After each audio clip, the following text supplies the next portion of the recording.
Hello, you guys. So today we will be continuing the Jane Eyre analysis. So now we will be doing from chapter 11 till chapter 15. But we will be doing a very close recap on chapter 10. So, in chapter 10, Jane grew up and many things at Lowood changed because it is now run by a new group because the treatment was the reason for the illnesses at Lowood. So the girls were given treatment which caused illnesses. Then Jane taught at Lowood for 2 years. After being a pupil and completing her education, she became a teacher and she taught for 2 years. But then she was bored and she wanted, she was seeking adventure and Miss Temple left. So it really wasn't the same and she wanted something new. So she went out and she applied to a position as a governess at Thornfield Hall. And then she bumped into Bessie.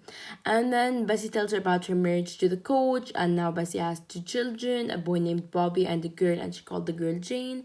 And then Bessie tells her more about the Reeds. John went to college and began wasting money. Georgiana and Eliza no longer get along because Georgiana was in London with Mrs. Reed and then she fell in love with the Lord. She was going to run away with the Lord, but Eliza ratted them out, so that caused the friction between them.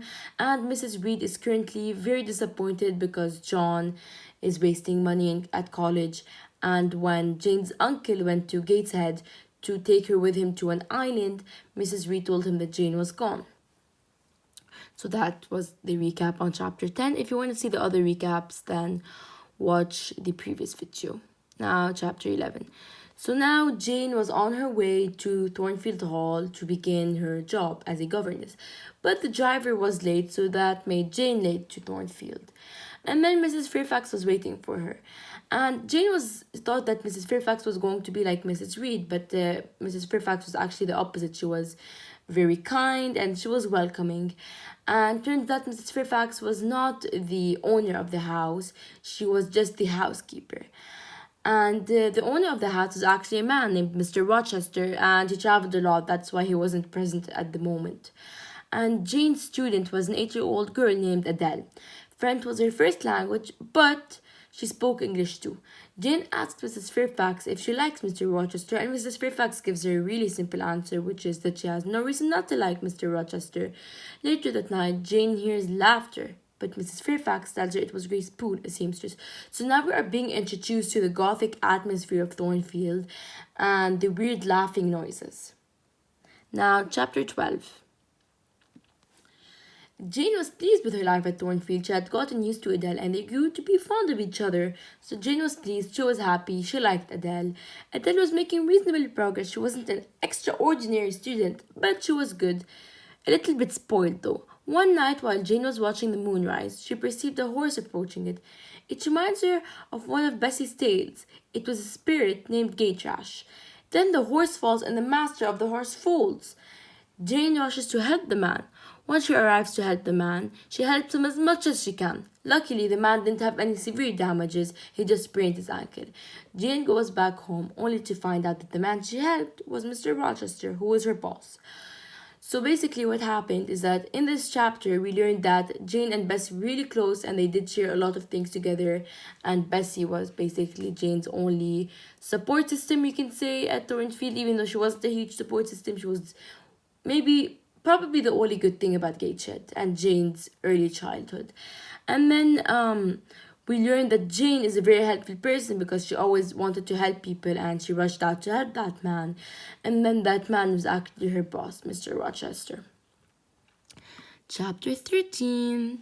While having tea with Mr. Rochester, Jane discovers that he's quite cold and keeps a lot to himself. And he was impressed by Jane's drawings because Jane showed him his drawings and he was impressed. And she, explained the meaning of some of her drawings. And if you want to, see that more thoroughly, then you can read chapter 13. And then Jane tells Mrs. Fairfax about Mr. Rochester's attitude. Mrs. Fairfax tells her that he had a few family problems, so there's a reason behind his attitude. His father had left everything to his older brother, but after his brother's death, Mr. Rochester was the proprietor for 9 years. So basically, after Mr. Rochester's father passed away, everything was left to his brother. So that shows that there was, a conflict in the family. But then his brother ended up dying, so that made Mr. Rochester have everything. Chapter 14. So Jane doesn't see Mr. Rochester often since he was having dinners and going to dinners. One day he calls after Jane and Adele. He gave Adele a pink silk frock that she wished for. While Adele was playing with her gift, Mr. Rochester started a conversation with Jane, which was strange. He asks Jane if he thinks she is handsome. Without thinking, Jane says no. After that altercation, Jane felt extremely awkward. She concludes that he had too much wine. Then Mr. Rochester says guilt is the poison of life, which opens up a conversation about sins, forgiveness, and redemption. So now let me explain because this chapter is actually filled with very, very, very important information that you need to store. So basically, in this chapter, this shows when Mr. Rochester was getting tipsy on the wine and he wasn't completely aware of what he was saying, many things that he was actually thinking were going out. For example, when Mr. Rochester asked Jane if she thought he was handsome, he was actually wondering if she thought he was handsome. You know what they say, drunken words are actually sober thoughts. So he was actually wondering if Jane thought he was handsome. And Jane also was impulsive and said no. So Jane was also honest, there was honesty in that conversation, in that altercation. And Jane did feel awkward because he was her boss and there was, this barrier between them. And then when he said guilt is the poison of life, that's actually very important because when he says that, it shows that Mr. Rochester is carrying guilt, that he has problems. And what do these problems have to do with? They have to do with sins because he has committed sins, and we will learn what sins he has committed and what the price he has to pay for the sins, forgiveness and redemption.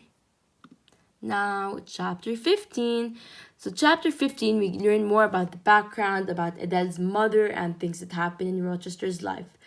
So, during this chapter, Mr. Rochester opens about Adele's mother.